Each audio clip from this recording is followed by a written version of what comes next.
Okay, here's a Cummins install on a 19 and up, 6.7 Cummins.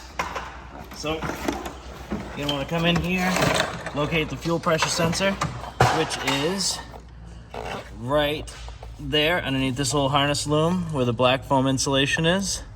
You get this 90-degree pick, come in at this angle, pick that little yellow tab up, okay?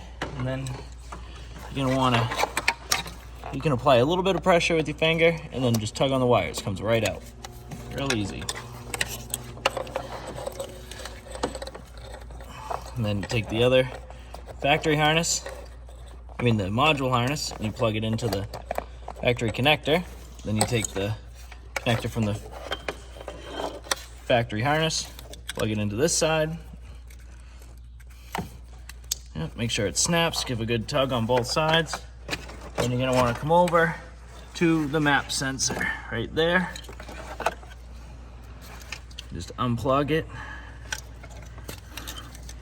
Plug our module into the sensor, the other end into the map sensor.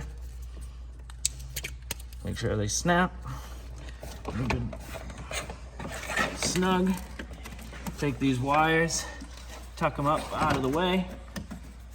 You're gonna mount this module up over in this corner. You can either Velcro or zip tie it or tuck it away. Then you take this white connector, plug it in here. That goes to your switch. And then all the way to the left or counterclockwise is stock, low, medium, high. That's it, you're good to go. So neaten up the wires, tuck this away. This is long enough where you could run it up into the cab, or most people just leave it bundled up right next to the module. And you're off, rock and rolling.